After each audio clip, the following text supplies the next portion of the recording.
আলাইকুম রহমতুল্লাহ ওয়া বারাকাতুহু। আমি মোহাম্মদ নাজমুল তারেক। আলোচিত টিপকাণ্ডে চাকরিচ্যুত কনস্টেবল নাজমুল তারেক। ফার্মগেটে আমি 2 রোজার ঘটনা 2022 সালে আমি যখন আমার বাইক নিয়ে পোশাক পরা অবস্থায় পুলিশের আমি যখন আমার বাইক নিয়ে যাওয়ার চেষ্টা করি উল্টা গেলে খুব স্লোই যায়। যাওয়ার পথে এক ভদ্রমহিলার সাথে আমার লুকিং গ্লাসের সাথে ধাক্কা লাগছিল। লাগার পরবর্তীতে উনি আমার বলে এই বাসটা একটু উল্টা গেলি কেন।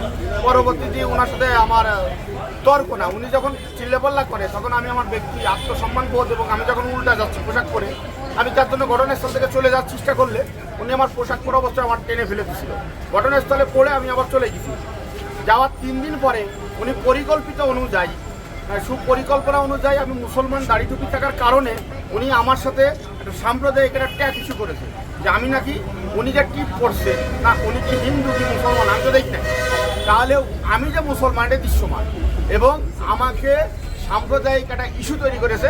ফ্যাসিবাদী সরকার এটার সমর্থন দিয়েছে এবং আমাকে দিয়ে বাংলাদেশ উগ্রবাদ জঙ্গিবাদ জামাত জঙ্গি এরকম আর কি বহির্বিশ্বে দেখাতে চেয়েছে এবং এই আপনার এই মামলাটা আসলে আমার পক্ষে সাক্ষী, আমার কোনো ভিডিও ফুটেজ নাই, আমার কোনো এভিডেন্স নাই, তারপরেও আমাকে জোর করে ফ্যাসিবাদী সরকারের সময় আমাকে চাকরিচ্যুত করছে। আর আমি 5 তারিখের পরে আবেদন করেছি, এখন আমি চাকরি ফেরত পাচ্ছি না। প্লাস আমি গত 1.5 মাস আগে একটা মামলা করেছি যে তৎকালীন যে গুজবটা রটিয়েছে এবং ইলেকট্রিক মিডিয়া ইভেন সংসদ পেয়ে পর্যন্ত আলাপ আলোচনা হয়েছে। এই যারা এই টিপকাণ্ড ঘটি নাই এই মিথ্যা ব্লেমটাকে যারা সত্য করার চেষ্টা করেছে, বিভিন্ন একটা টিপ করে ছবি দিয়েছে, পুরুষরাও টিপ করে ছবি দিয়েছে দিয়ে আমাকে অপরাধী প্রমাণ করার চেষ্টা করেছে। আমি তাদের বিরুদ্ধে একটা মামলা করেছি বিজ্ঞ কোর্টে এবং এই মামলা করার পরেই আমাকে হত্যার চেষ্টা করতেছে, কারণ তারা তো অর্থবিত্ত বিভিন্ন ক্ষমতার কেন্দ্রবিন্দুতে তারা আছে। আমাকে যদি হত্যা করতে পারে তাহলে তারা বোধহয় ভাবতেছে যে এই মামলা থেকে নিষ্পত্তি পাবে, কিন্তু বিচার বিভাগ স্বাধীন হয়েছে।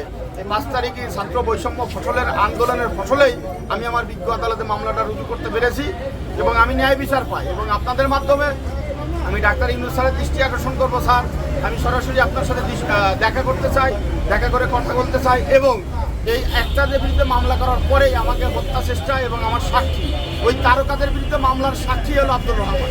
সেই আব্দুর রহমানকে হত্যা চেষ্টা এবং আমাকে গুলি এবং 26টে সিলাই লাগার পরেও কিভাবে নর্মাল রিপোর্ট দেয় ডাক্তার, তাহলে ওই ডাক্তার কি ঘুষ খেয়েছে? আমি দৃষ্টি আকর্ষণ করবো যশোর জেলার সিভিল সার্জন, আপনি অবিলম্বে ডাক্তারের বিরুদ্ধে অ্যাকশনে যান, নাহলে আমি আইনগত ব্যবস্থা গ্রহণ করব এবং আমি নিরাপত্তা ঝুঁকিতে আছি। আমি আপনাদের মাধ্যমে বলতে চাই এই সরকারকে আমি বাংলাদেশ পুলিশের একটা প্রশিক্ষণ সদস্য, হয় আমার অস্ত্র দেন নাহলে অস্ত্র লাইসেন্স দেন, আমি অস্ত্র কিনে নেব, কারণ আমি আমার ব্যক্তিগত নিরাপত্তায় আমার প্রয়োজন। কারণ আমাকে যখন মেরে ফেলবে তখন তো কেউ কিছু বলতেছে না, অলরেডি আমার চাকরিকে কুপাচ্ছে, আমাকে গুলি করতে যাচ্ছে, তাহলে আমি কতটুকু নিরাপদ এবং অবিলম্বে আমার চাকরি পূর্ণ বল করতে হবে এই দাবি জানাচ্ছি আপনাদের মাধ্যমে।